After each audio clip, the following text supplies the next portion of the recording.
자, 이번 시간은 교재 106페이지예요. 3방식입니다. 그러면 지금요, 오늘 수업은 2장 가격 형성 과정은 이미 보았고요. 다음에 이어서 4장 넘어가요. 물건별 평가 방법입니다. 그러면 이제 얘를 바로 보게 되면 따라올 수가 없어요. 그래서 지금 과정은요, 물건별 평가를 알기 위해서는 가장 먼저 3방식이 왜 필요한지요, 이유를 알아야 됩니다. 그래서 3방식이 필요한 이유를 본 다음에 넘어가면요, 그대로 연결되거든요. 따로 3방식은요, 12월 마지막 주 8주차, 그때 얘를 따로 설명합니다. 그래서 지금은 4장 보기 전에 3방식의 출발, 성립 근거를 봅니다. 자, 106페이지부터 107페이지까지만 보는 거예요. 그래서 목차 1번 보게 되면 3방식의 접근 원리가 돼요. 자, 3방식의 접근 원리는 1번 가격의 3면성부터 출발하는데요. 자, 이 흐름은 오른쪽 페이지 보니까 중간에 표가 나오죠. 이 표만 그대로 집중하시면 돼요. 자, 표를 토대로 설명을 드립니다. 가격 3면성입니다.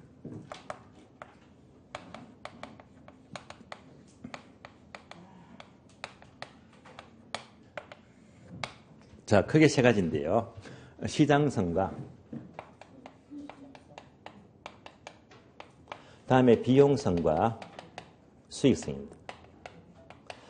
이 세 가지가 가격 3면성인데요. 이 세 가지는 일반 동산이건 부동산이건 모든 제한은요, 세 가지 관점에서 가격은 정해진대요. 모든 가격은 세 가지 관점에서 정해집니다. 예를 들어 볼게요. 부동산입니다. 어떤 사람이 정년퇴직을 했어요. 퇴직해도 먹고 살아야 되겠죠. 그래서 식당 사업을 하자. 식당을 차리려고 합니다. 그러면 식당을 차리는데 퇴직금 다 털어서 총 얼마 들어갔다? 3억 들어갔대요. 비용이 얼마 들어갔죠? 3억 들어갔대요. 그래서 3억 주고 식당 차렸다. 비용 성향 가격 3억이 됩니다.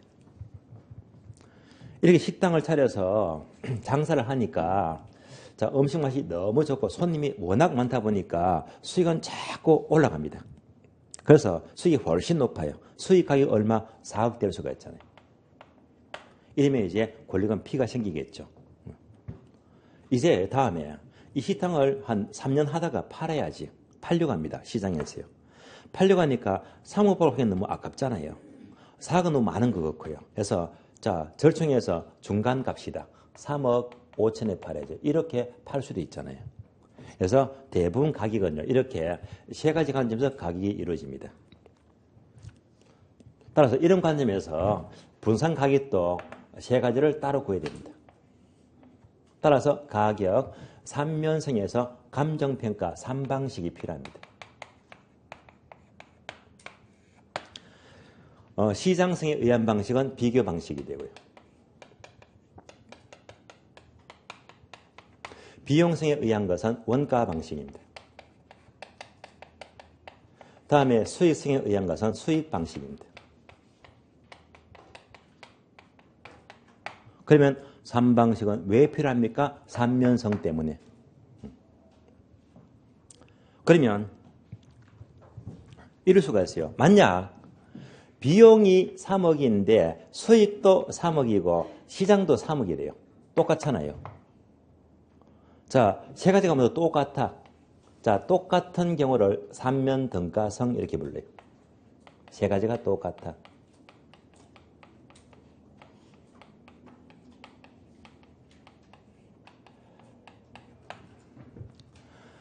삼면 등가성이면 세 가지가 똑같잖아요. 그럼 3방식이 필요해요? 필요 없어요? 필요 없잖아요. 똑같으니까. 따라서 3면 등가성은 똑같은 경우인데 이런 시장은요, 반드시 완전 경쟁 시장입니다.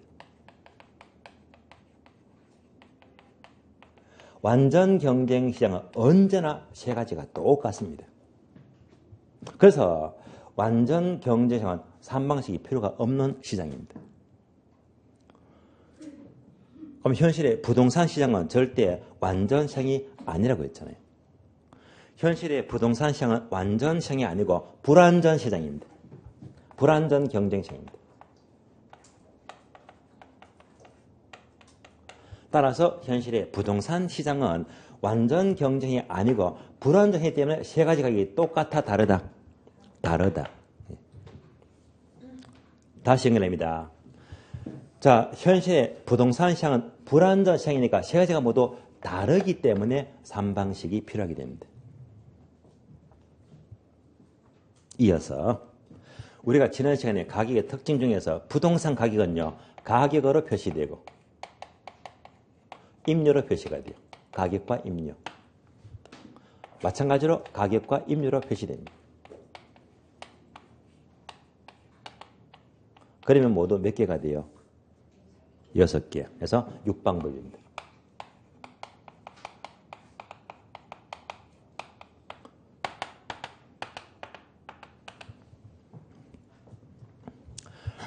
그러면 먼저 시장성으로 가격화하는 것을 거래사례비교법이라고 불러요.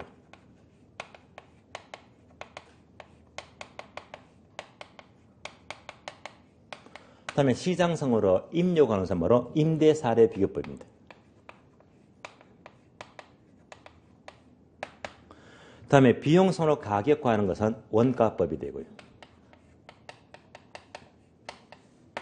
다음 비용성으로 임료 구하면 적산법입니다. 다음에 수익성으로 가격 구하는 것은 수익환원법이 되고요.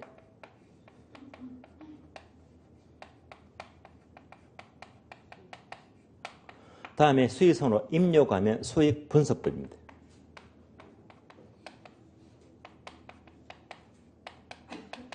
이렇게 6방법, 6개 방법이 있습니다. 그러면 단어가 처음 보니까 생소하죠. 복잡하잖아요. 복잡하다 하시지 마시고요. 이거 자꾸 이제 보시면서 눈도장 찍게 되면요. 나중에 그냥 단어가 눈에 익어요. 처음부터 암기하려고 하지 마시고 자꾸 반복하시면 돼요.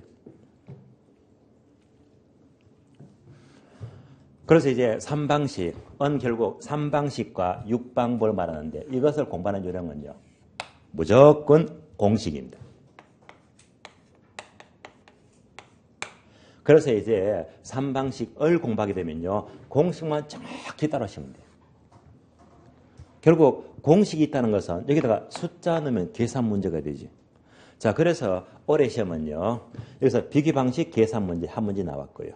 원가 방식 계산 문제 한 문제 나왔고 수익 방식 계산 문제 한 문제. 뜻밖의 각 방식마다 계산 문제가 한 문제씩 나왔거든요. 참고로 간평 자체가 양도 많고 지금 되게 어려워요. 여러분들이 입문 과정에서 지금 들으니까 좀 따라갈 수 있겠네, 알아둘 수 있겠네 하면요. 공부 되게 잘한 겁니다. 그래서 대부분 수험생들이요. 진도를 상시 설명 안 하다 보니까 들어도 모르거든요. 이런 동안 계속 모르는 상태에서 지나갑니다. 아시겠어요? 입문 과정에서 알겠다 하게 되면 아주 잘한 겁니다. 아시겠어요? 따라서 이 공식이 상당히 까다롭기 때문에 이것도 차근차근 따라오시면요. 그다지 어려운 건 아닙니다. 잘만 따라오시면 돼요. 따라서 결국 3방식은 공식이 가장 중요하고 얘만요 잘 이해하면요. 다 정리가 돼요. 특히 6방법이 있죠. 우리 시험은요. 가격 구하는 방법 몇 개? 3개. 얘가 중요합니다.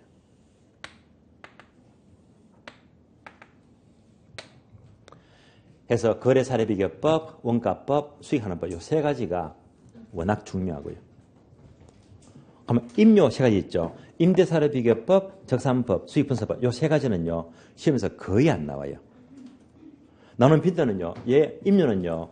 대개 한 10년에 한 문제 나올까 말까 아주 약해요. 그래서 앞으로 1월, 2월, 3월, 4월, 5월, 6월 앞으로 이제 정규 진단에서는요. 3가지만 계속 반복하고요. 임료는요. 설명을 상당히 해도 설명 안 할 거예요. 중요한 게 아니기 때문에요. 그래서 임료평가는 나중에 문제풀이 직전에 얘는요. 한꺼번에 묶어서 6월달 되면요. 그때 정리해도 늦지가 않고요. 그때 한 방에 비교해서 내면요. 완벽히 정리가 돼요. 그래서 임료는 부담 가지실 필요가 없습니다. 가격이 중요합니다. 그러면 거래사례비법으로 가격 구하니까 이때 나온 가격은 바로 비중가격입니다. 임대사례비법으로 임료 구하자 비준 임료가 돼요.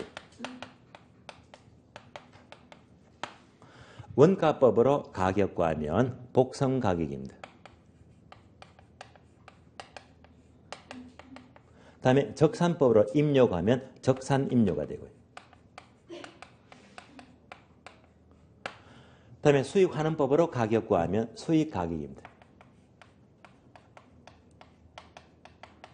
수익분석법으로 입력 구하게 되면 수익입료가 되고요. 그러니까 가격 3개 나오고 입료가 3개 나와요. 가격이 중요합니다. 가격이 몇 개 나왔어요? 1개, 2개, 3개. 앞에서요. 식당을 차렸더니 자, 식당의 시장 가격 얼마? 3억 5천. 식당의 비용 가격 얼마? 3억. 식당의 수익 가격 얼마? 4억 나왔잖아요. 그래서 가격이 3개 나왔습니다. 여러분들 중개하게 되면요. 어떤 사람이 자 물건을 사러 왔는데 그러면 여러분 중개 이렇게 합니까? 저 살리는 부동산이 비준 가격 3억 5천이고 복선 가격 3억이고 수익 가격 4억이다. 이렇게 설명합니까? 이거 처음 들었잖아요. 이런 중개가 없습니다. 이렇게 안 하고요. 되게 모르면 이 부동산요. 되게 5억 합니다. 바로 가격을 제시해버리잖아요. 따라서 이렇게 일일이 열거 안 합니다. 아시겠어요? 그래서 얘는요. 어디까지나 3가지 가격은 최종 가격이 아니고 어디까지나 계산된 가격입니다. 이 계산된 가격, 얘가 바로 시산가격입니다. 시산가격 또는 시산가액이 돼요. 얘는요. 최종 가격이다 아니다. 최종 가격이 아니다. 3가지는요. 계산된 가격. 이때 시산하게 되면 얘가 한문으로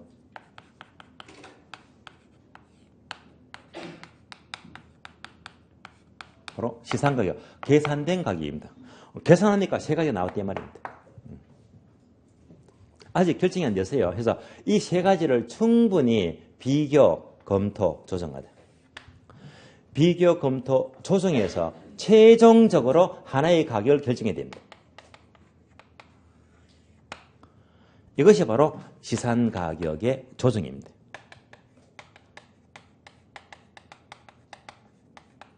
따라서 결론 3가지 시산가격을 충분히 비교, 검토, 조정해서 최종적인 가격을 하나를 결정해야 됩니다. 이때 이 가격이 바로 최종 가격이고 이것을 다른 말로 이꼴 시장가치가 되고요. 종정유청 같은 말로 정상가격입니다. 감정평가서는요. 항상 3가지 시산가격 구에서 이렇게 하나로 결정해야 됩니다. 그러면 도대체 시산가격 조정은 어떻게 합니까? 얘도요. 힘이 자꾸 납니다. 되게 중요해요. 어떻게 조정하느냐. 거기에 단어를 2개 떠올리자. 산술평균입니다. 그리고 가중평균입니다.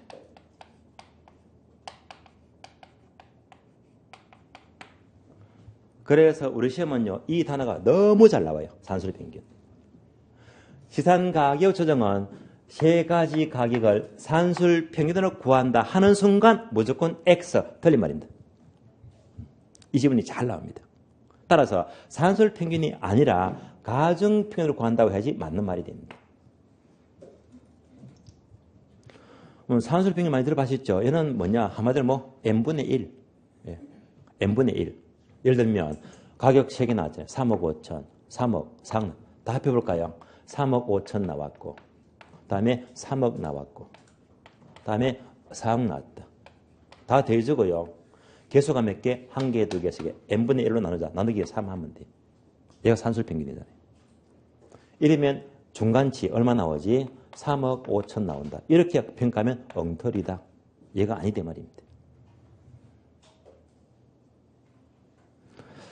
그러면 이제 시산가액의 조정은요. 가중평균치라고 하는데 이것은 정확히 본다면요. 가장 주 방식을 선택합니다.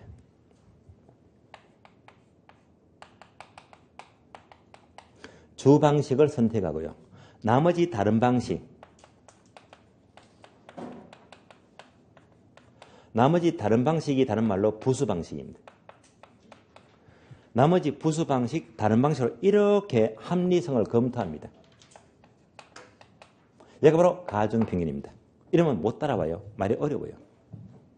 그럼 도대체 얘가 뭘 말하느냐? 지금부터 다시 앞에 거 예를 들면서 이해합니다. 식당이요. 3개 있죠.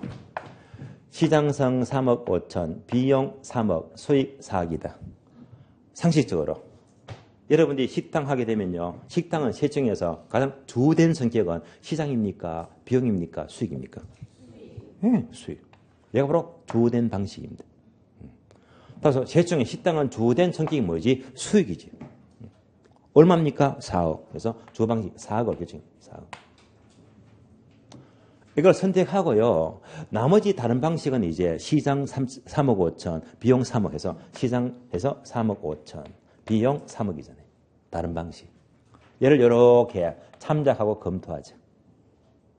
이렇게 검토해서 최종 결정을 땅 내리는 것은요. 감정평가사의 재량행입니다. 전문가이기 때문에.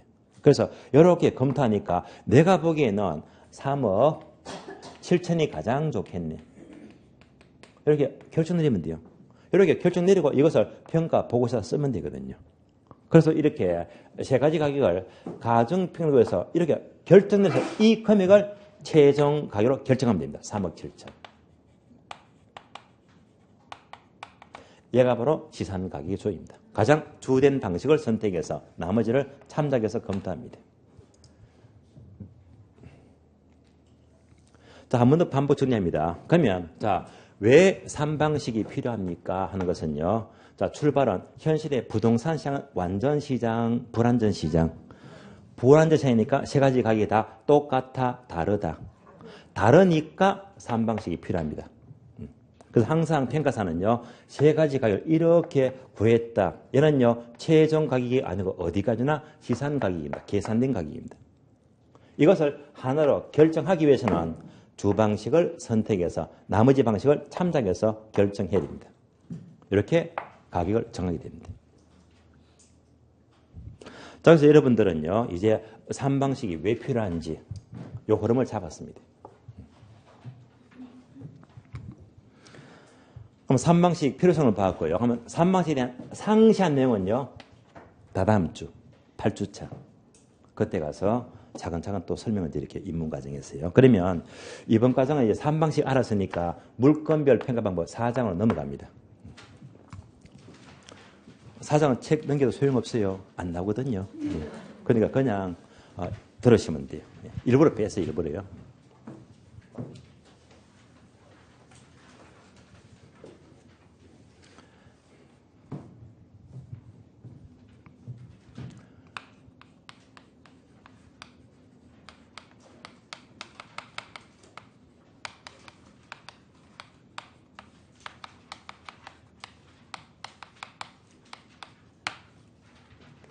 지금 물건별 평가는 필기가 조금 많으니까요. 필기 굳이 하려고 하지 마시고 다 설명 듣고 이해하는 게 좋아요. 필기는 하지 마시고 나중에 다 끝나면요. 그냥 딱 찍으시면 돼요. 아시겠어요?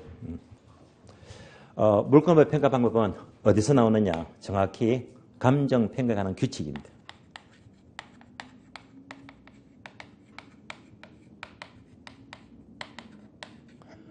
이것을 그대로 옮겨놨습니다. 규칙에서 어떻게 평가하라고 다 명시가 되어 있어요. 그래서 이 파트는 매년마다 한 문제가 최근에 계속 나왔거든요. 그래서 일단 이 파트만 아시면요. 한 문제 득점 충분히 가능합니다. 규칙에서는 물건을 어떻게 정하고 있느냐. 종류가 아주 많습니다.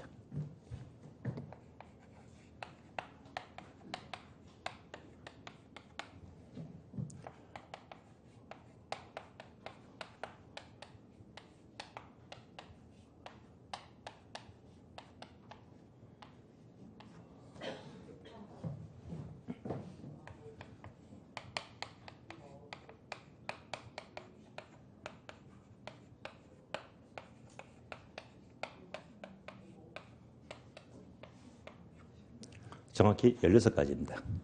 자, 물건별 평가가 되면 동통은 복상, 과공, 광어, 자중선항, 임주무 16가지입니다. 이렇게 여러 개 있지만 여러분들 절대 지금 이대로 따라오시면 안 돼요. 예. 저는 나중에 기본서가 나오면요. 기본서는 강의 오래 하다 보니까 기본서 첫 페이지부터 끝 페이지까지요. 이렇게 책 한 권에 다 암기가 되어 있어요. 통째로. 여러분도 이렇게 할 필요가 없단 말입니다. 여러분 심심면요 어느 정도 암기는 필요합니다. 근데 이 암기는요 저처럼 무작정 이렇게 따라오시지 마시고요. 제가 1년 동안 수업하면서요 시험에 나오는 것 있잖아요. 그거는 꼭 필요하거든요. 그래서 시험에 나오는 것이 국한해가지고 제가 암기법을 가르쳐 드리거든요. 그것만 따라오시면 돼요. 그래서 일일이 이렇게 다 따라오시는 분들 의미가 없습니다. 암기가 많으니까요. 시험에 나올 것만 암기하시면 돼요. 자, 이렇게 쭉 나오는데요. 이제부터 돌려볼까요? 자, 뭐가 떠올라요? 예, 동산. 토지. 예. 건물. 예, 잘 따라오시네요. 복합부동산.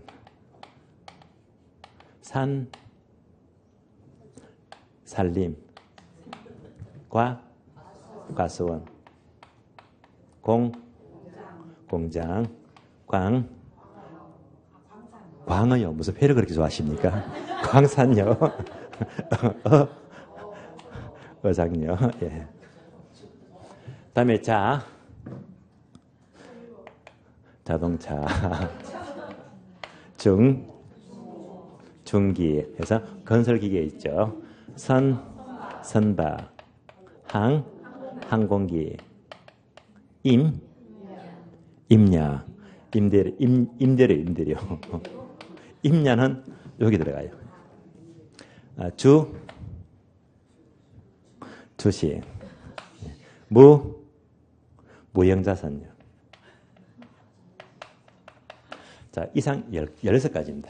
그러니까 되게 감정평가하게 되면 보통 토지하고 건물 이렇게 볼 게 아니고요. 여기 종류가 되게 많다면 이 많은 것들 규칙은 뭘로 평가하세요 하면서 딱 정해져 있거든요. 이게 이대로 시험 나온단 말입니다. 그러면 이제 주방식과 부수방식 들어보셨죠? 얘가 뭡니까? 시산가기 수중이다. 주방식을 선택하되 나머지 다른 방식으로 이렇게 검토한다고 했잖아요. 예. 얘들이 여기서 나와요. 첫 번째 주방식입니다. 주방식이 원칙입니다. 다음에 다른 방식 또는 부수방식입니다. 얘가 예배가 돼요. 그래서 주방식과 부수방식입니다.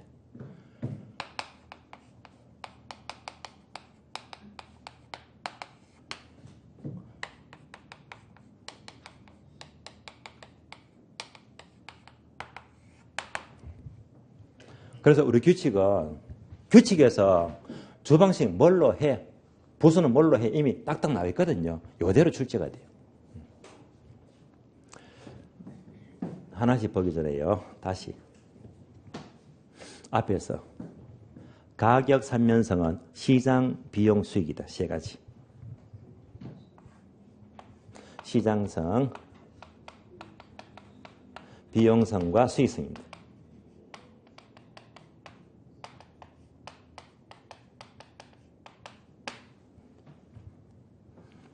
그러면 연습했죠.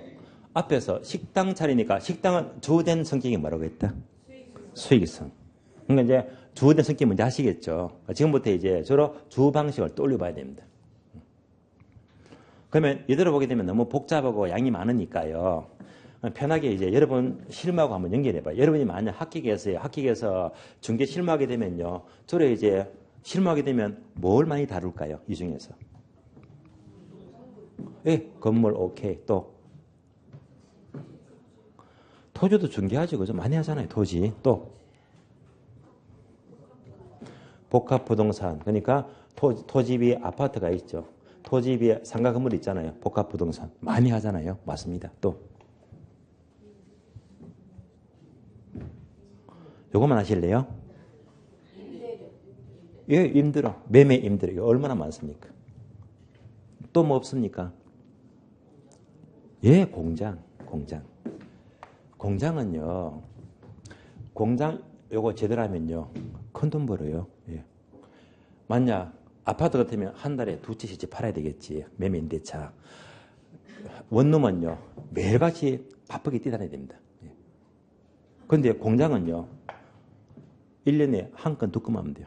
맨날 놀고 배수선 놀다가요. 한 건 딱 터뜨리면요. 얘가 한 번 하면요. 억대 연봉 벌거든요. 연봉을 벌어요.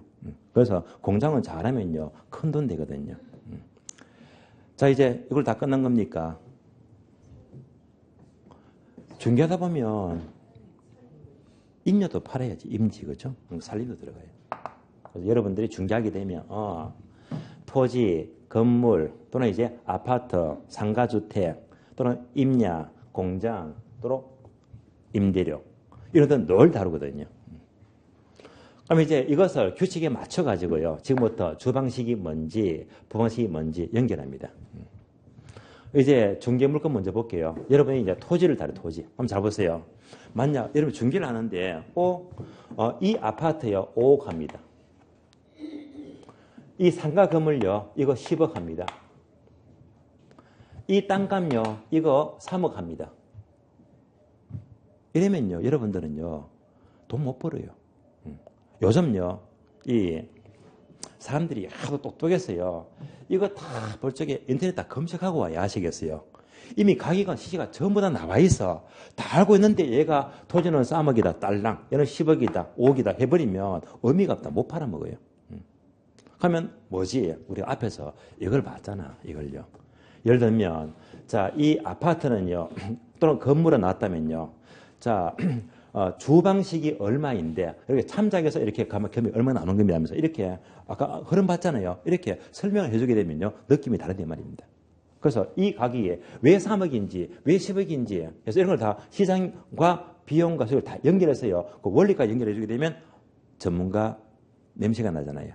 그래서 이제 느낌이 다르잖아요. 그래서 항상 그냥 딸랑 몇억 하지 마시고 이 원리가 이렇게 비롯됩니다라고 하게 되면요. 분명히 이제 질적으로 차이가 생깁니다. 이런 것들을 보자는 겁니다. 첫 번째 토지입니다. 토지 하니까 토지가 가장 주된 성격은 시장일까요? 비용일까요? 수익일까요? 토지.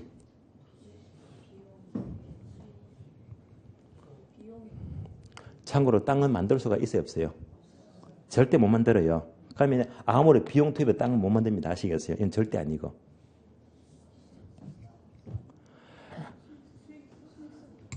자, 대전의 땅하고요. 강남의 땅은요. 땅값 차이가 크죠. 무슨 차이? 지역 차이. 지역은 무조건 뭐지? 지역 시장 차이입니다. 아시겠어요? 뭐? 시장성. 따라서 자, 항상 토지는요. 이 지역 차이가 굉장히 큽니다. 뭐? 시장성. 토지는 주 방식은 뭐? 시장성입니다. 이렇게 연결이 됩니다. 그러면 무선법 다시 이러면 무선법 거래사례 비교법입니다. 그러면 시장성이가 거래사례 비교법이잖아요.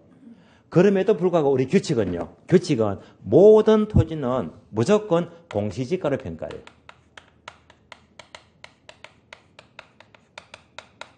자, 이론적으로는 시장성은요. 거래사례 비교법인데 우리 규칙은 이렇게 명시를 해버려서 모든 토지는 공시지가로 땅값 매기래요.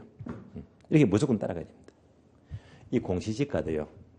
서울의 강남의 공시지가, 대전의 공시지가, 제주도 공시지가 다 시장마다 다르잖아요. 여기도 마찬가지로 뭐지? 시장성입니다. 지역마다 공시가 달라집니다. 시장성입니다. 결론. 앞으로 자 학교는 공부한다. 감정평가하세요. 무조건 모든 토지는 뭐다? 공시지가로 땅값 매깁니다. 공시지가. 못 박아버리세요. 토지는 무조건 뭐? 공시지가입니다.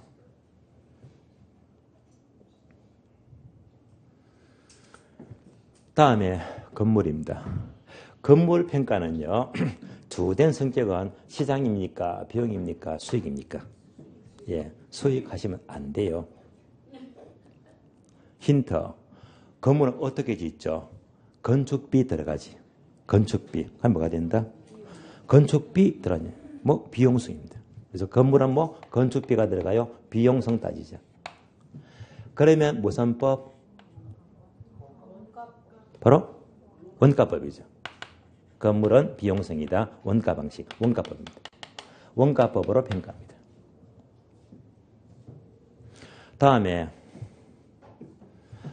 토지와 건물이 합쳐진 게 뭐? 복합부동산. 그래서 토지와 건물이 합쳐진 복합부동산은요. 주된 성격은 뭐가 될까요?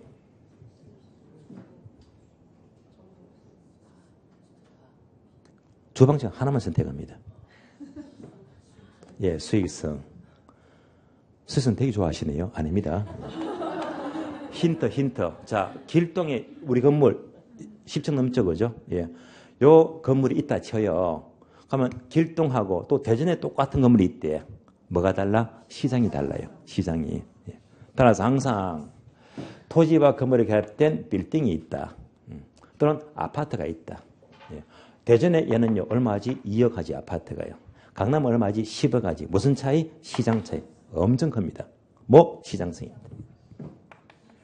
그러면 무슨 법? 거래사례 비교법. 되게 중요합니다. 출제가 아주 잘 돼요.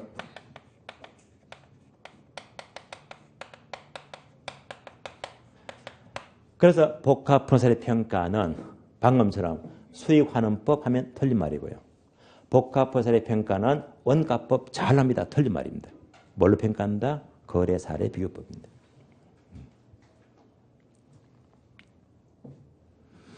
다음에요. 산림평가요. 산림은 논리적으로 이거잖아요. 산이 있잖아요. 그럼 여기에 이제 나무가 있어요. 합쳐서 뭐? 산림. 그러니까 산림은요, 임지가 있고 또 임목이 있고요. 따라서 임지하고 임목입니다. 이렇게 나눠집니다. 그러면 임지하니까 뭐가 떠올라? 무조건 토지는 무조건 뭐? 공시지가. 그래서 임지는 토지니까 무조건 공시지가입니다.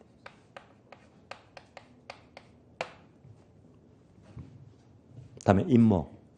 자, 임목하게 되면요. 주된 성격은 시장일까요? 비용일까요? 수익일까요?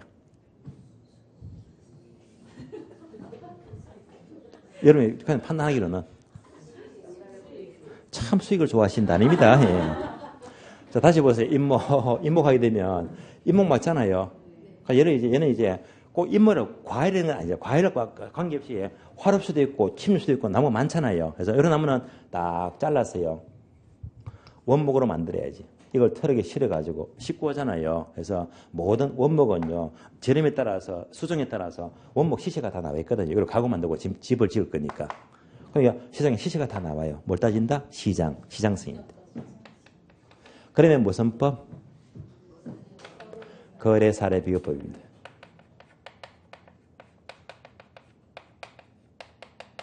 제가 자꾸 물어요. 무슨 법 묻죠, 그죠? 무슨 법 하니까 이거 나왔잖아요. 무슨 법 할 때 불러주면요. 이거는 암기 안 해도 자꾸 일부러 유도합니다.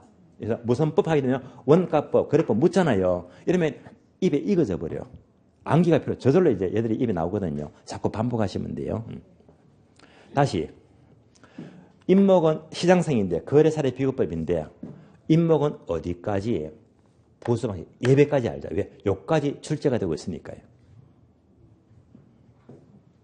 예배적으로 소경목림입니다. 말이 어렵더라고요. 소경목림은요. 소년, 나이가 어린 나무를 말이에요. 나이가 어린 나무. 뭐가 있죠? 묘목. 그래서 임목은 잘라서 원목 시세가 나오는데 묘목은요. 얘는요. 원목과 활용 가치가 없잖아요. 그러니까 이런 것들은 어떻게 됩니까? 시장 시세를 안 따져요. 그래서 묘목은 뭘 따진다? 자, 바로 비용 따지자. 원가 따져요. 비용 따지면 무슨 법? 원가법입니다.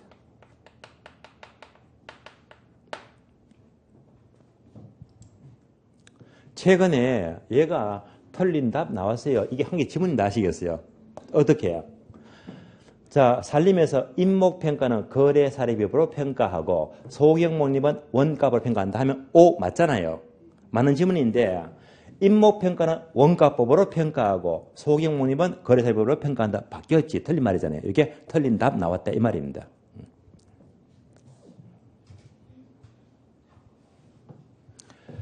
다음에 공장 넘어가죠. 그래서 여러분 늘 중개하면 공장도 중개할 수가 있죠. 공장요. 자, 공장도 논리적으로 이렇게 보시면 돼요. 공장은요. 공장 자체가 복합 재산이죠. 공장하면 뭐가 따릅니까? 공장 부지가 있어요. 공장 건물이 있죠. 또, 자, 기계실에 또 기계가 아주 많습니다. 기계도 있고, 그 다음에 창고도 있고요. 그 다음에 이렇게 지게차도 있고, 트럭도 있고요. 또 중간중간 인목도 있고. 공장은 이뿐만 아니고요. 또 뭐지? 이 공장이 상품이 바로 특허로 올렸대요. 그래서 특허권. 눈에 보이지 않는 권리까지도 있다. 이 전부 다 공장 재산입니다. 복합 재산입니다. 그래서 공장은 이렇게 복합 재산이기 때문에 어떻게 평가하느냐. 얘는요, 한마디로 개별평가입니다. 개별평가액을 합해서 구하자. 합산입니다. 다시 그림 보시면서. 토지 나왔죠? 토지는 무조건 뭘로 평가한다? 공시지가. 얘 공시가 따지니까 얘가 10억 나왔대. 다시. 건물이 있죠? 건물은 무슨 법? 원가법. 얘가 또 5억이다. 문제 아시겠어요? 다시. 기계죠, 기계. 기계는요, 또 중기, 이게 들어가죠, 그죠? 이거 따지니까 얘가 또 5억이다. 자동차 따지니까 나왔잖아요. 또 이런 것들도 합쳐가지고 뭐 3억이다. 그래서 각각 전부 다 합하게 되면 5억에 10억이 다 더한대 말입니다. 그러면 이제 몇십억이 나오겠네요. 이렇게 합산해서 갑니다. 또, 특허권은요, 눈에 보이지 않는 권리죠. 얘가 뭡니까? 무형자산. 다 합쳐가지고 합산해서 구한다라고 불려요. 최근에 나왔고요. 다시. 얘도 예배까지 알자. 공장은요, 개별평가를 해서 합해서 구하는데, 예배적으로 공장이 계속적으로 수익이 난대요.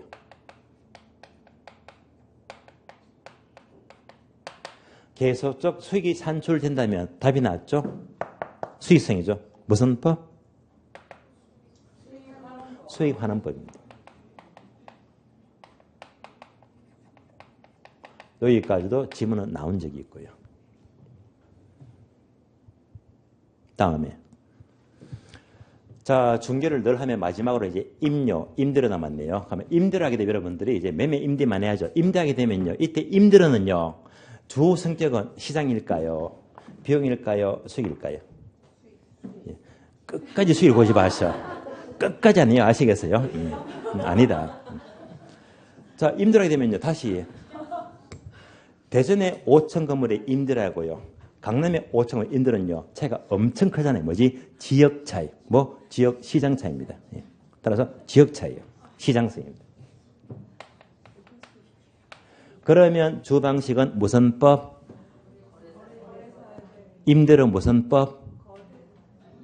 나올 때까지 반복하면 임대료는 무슨 법? 임대사례비율법입니다.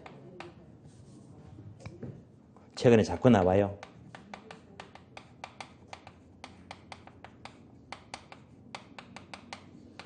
얘는 최근에 잘 터지고 있어요.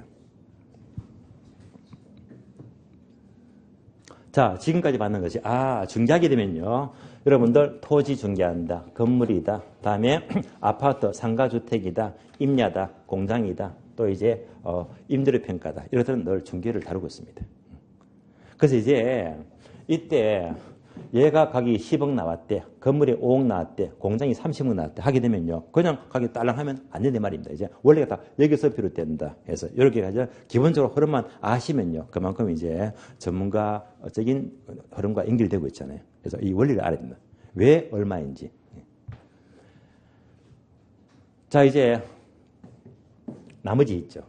나머지는요. 서로 이제 중개와는 좀 거리가 멀지만은요. 나머지를 하나씩 보겠습니다. 자, 동산은 살짝 지울게요. 동산. 왜? 동산은 이렇게 옮겨서 자동차에다 갖다 붙일게요. 동산과 자동차는 같이 움직이니까 똑같습니다. 같이 붙여주면 되고요. 그럼 이제 다 받는 거고요. 과수원입니다. 과수원 평가는 주된 성격은요. 시장일까요? 비용일까요? 수익일까요? 예, 수익. 진짜 고집세다. 아닙니다. 아시겠어요? 예. 아닙니다. 과소는요, 예를 들면, 경기도 양평에 과손이 A 과수원, B 과수원, C, D, E가 있다. 과손이 있대요. 이때 이 과손하게 되면요, 이 과손은요, 비슷한 얘가 얼마하고, 얘가 얼마하고, 얘가 얼마하고 시장을 비교합니다. 그래서 뭘 따진다? 시장성. 예. 그러면 무슨 법? 거래사례 비교법입니다.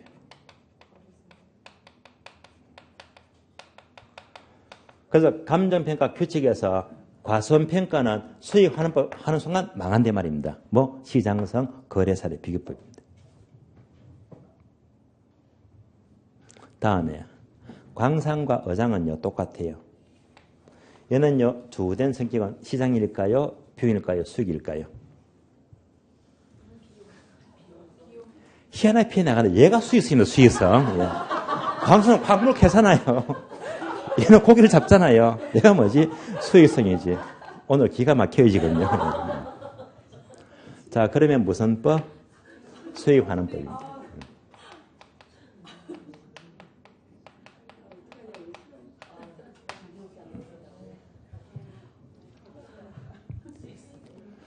오늘 한번 듣고 이제 자꾸 물어보잖아요. 무슨 법 하면서요. 한번 따르면 다음부터 실수 안 해요. 한번 할 때 틀리는 것이지. 부담 갖지 마시고요. 다음에 자동차, 전기, 선박, 항공기 우리가 첫 시간에 부동산 개념 공부하면서 혹시 준부동산 들어봤죠? 준부동산입니다. 감정평가는 준부동산 평가도 합니다. 규칙이 다 나와 있잖아요. 다 평가하는 겁니다. 자동차하고 동사는요. 평가가 똑같아요. 우리가 자동차 하게 되면요. 서울이건 대전이건 부산이건요. 자동차 중고시장 센터 파는 데 있잖아요. 중고시장이 발달이 되었어요. 그래서 자동차는 시장이 발달됐네. 바로 시장성입니다. 그러면 무슨 법? 거래사례 비교법입니다.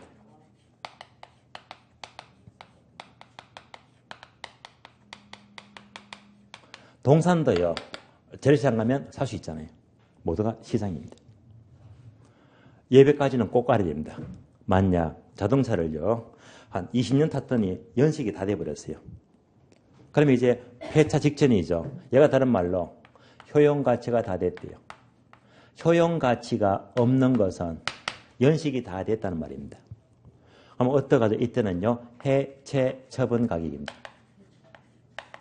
자, 해체 처분 가격 쉬운 말로 고철 가격. 자동차가 너무 오래되어서 연식이 다 되면 고철 가격으로 평가합니다. 이어서 전기나 선박, 항공기는요 또 비교합니다. 자, 서울에 또는 대전에 또는 뭐 전주에 이런 도시에 중개를 팔거나 선박을 팔거나 항공을 파는 중고시장이 많다 적다? 거의 없어요. 없으니까 얘는요 시장이 발달 안 됐다 이 말입니다. 얘는 주 방식에 시장은 될 수가 없고 이때는 뭐 원가 따지자 비용 따집니다. 비용 따지니까 얘는 무슨 법? 원가법입니다.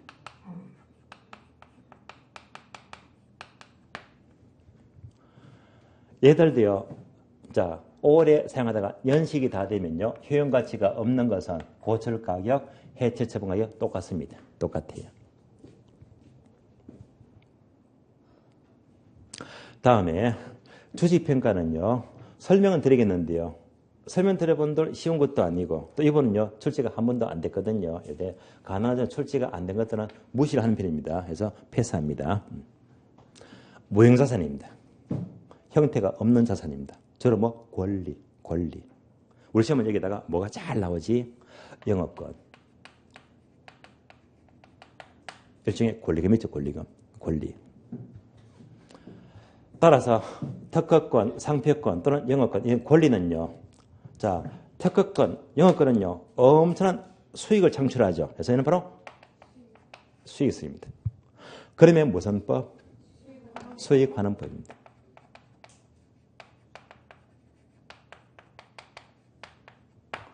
이상 16가지. 물건별 평가 방법의 규칙이 내립니다. 자, 좀 어렵긴 하지만은요. 처음부터 끝까지 16가지 빠짐없이 주시면 빼고 설명 다 들었습니다. 우리 시험은요. 여기서 계속 문제가 매년마다 한 문제가 늘 나왔습니다. 한 문제가 늘 나와요. 자, 그럼 다시 여러분들이 또 이거 반복하시면요. 암기도 안 되고 정리가 잘 안 돼요. 그럼 이제 지금까지 본 것을요. 거꾸로 보자, 거꾸로. 자, 세 가지가 뭐지? 시장성과 비용성과 수익성이다. 그러면 이제 거꾸로 보면 거꾸로. 자, 그럼 먼저 비용성. 요거 보시면서 비용성이 주된 방식은 이제 확인합니다. 이제 칠판 보고 하는 거니까요. 비용성이니까 주된 방식이 뭐가 있어요? 예, 건물. 또 뭐가 있다? 전기, 선박, 항공기. 그럼 답이 나왔잖아요. 비용성의 주된 방식은 건물, 전기, 선박, 항공기. 그래서 비용성은 원칙이 뭐가 되지? 건물, 전기, 선박, 항공기. 건물은 중요합니다. 다시 수익성. 수익성이 주가 되면 뭐가 있죠? 네, 광산, 어장. 또 뭐가 있죠? 무형자산. 그러니까 수익성은 몇 개 안 되잖아요. 뭐 광산, 어장, 무형자산. 얘는요 안 중요해요. 그래서 수익성은 광산, 어장, 무형자산인데 무형자산은 되게 중요합니다. 반복합니다. 비용은 뭐지? 건물, 전기, 선박, 항공기. 수익은요 광산, 어장, 무형자산. 빼고 나머지가 모두가 시장성입니다. 얼마나 쉬워요. 그 나머지가 시장이에요, 시장. 그래서 토지도 시장, 이것도 시장, 모두가 시장. 예. 전부 다 시장이 된대 말입니다. 그래서 이렇게 봤다가 또 거꾸로 보니까 오히려 뭐 체계가 잡힌대 말입니다. 그래서 종류가 아무리 많아도 비용하면 건물만 떠올리시고요. 건물, 전기, 선박, 항공기. 수익성은요, 광산, 어장, 무형자산. 빼고 나머지는 전부 다 거의 시장성. 공장만 빼고요. 거의가 시장성입니다. 그래서 거꾸로 또 한번 따져보니까 이분은 체계가 잘 잡힌대 말입니다. 그러면 우리 시험은요.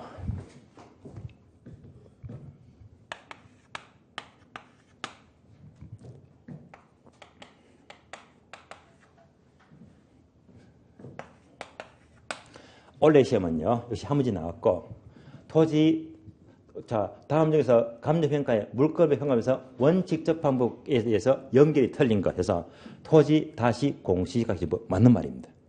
다음에 건물은 원가법 맞잖아요. 과서는요 거래사례비용법 맞습니다. 공량평가는요 계열평가를 합쳐서 구한다 맞는 말이잖아요. 다음에 임대료평가 싹 지우고 여기다가 수익환원법 틀린 말입니다. 또는 수익분석법 틀린 말이 되고요. 한 개만 싹 바꿔서 묻잖아요. 여기까지가 물건별 평가 방법입니다. 자, 그러면 물건별 평가 방법은요. 오늘 입문과정에서요. 이 과정은 입문과정에서 벗어난 내용인데 빠짐없이 설명을 다 들었습니다. 이거 반복하시면 돼요. 그리고 범위 말씀드리지만은요. 이 과정은요. 우리 학교론 범위가 너무 많고 양이 많다 보니까 앞으로 1월, 2월, 3월, 4월, 5월, 6월 되면요. 이 과정은요. 진도를 못 나갑니다. 아시겠어요? 못 나갈 때가 많기 때문에 미리 처음에 설명을 확실히 드리는 겁니다. 아시겠어요? 그래서 앞으로 물건별 평가는요. 이것만 계속 보시면 돼요. 그래서 앞으로 다음 과정에서 진도가 양이 많은 관계로 설명을 안 할 때가 많다는 말입니다. 그래서 여기서 확실히 시기를 잡으시고요. 자, 그러면 오늘 수업은요. 가격 형성 과정과 물건별 평가 여기까지 봤고요. 자, 다음 주 진도 안내합니다. 다음 주는 7주차. 진도 뭐 나간다고 했죠? 다음 주는요. 계산 특강입니다. 다다음 주 8주는요. 삼방시. 그럼 잘 보세요. 6주차 이거 다 나갔잖아요. 오늘. 다음에 다음 주 계산. 다음에 삼방시. 지금 3주 넘게 간평을 계속 합쳐가 설명을 하고 있잖아요. 입문 과정에서 정규 과정에서도 간평을 한 주에 끝내버립니다. 근데 입문 과정에서 3주 이상을 할애가지고 그 어렵다는 거 간평 다 잡아주고요. 계산 다 잡아주고. 그러니까 여기서 보너스가 올라갈 수밖에 없다. 그래서 입문에서부터 간평 잡고 계산 잡고 따르면요. 여러분들은 나중에 70등인데 굉장히 유리합니다. 아시겠어요? 예. 그래서 항상 입문부터 강조하니까 여러분 항상 앞으로도 간평 강하고 계산 강해지거든요. 예. 자, 유의할 점은요. 다음 주는 이제 계산 특강이니까 자, 다음 주는 프린터입니다. 프린터. 계산 문제 10문제 풀어요. 3시간 전부 다 계산 문제만 푸는데 그러면 뭘 준비한다? 계산기. 들으셨죠? 계산기요. 그래도 준비 안 해오는 분이 계시거든요. 다음 주 계산기 안 들어가면요. 시급합니다. 아시겠어요? 전부 다 들어가는데 혼자 가만히 멍청하게 앉아가지고요. 나는 전부 다 막 들으니 혼자 볼 수가 있습니다. 아시겠어요? 정말 쪽팔릴 거예요. 아시겠어요? 다음 주 계산기 안 들어오면 큰일 납니다. 다음 주는요. 문제 딱 들어오자마자 바로 계산기 연습 예제가 있어요. 예를 들면 자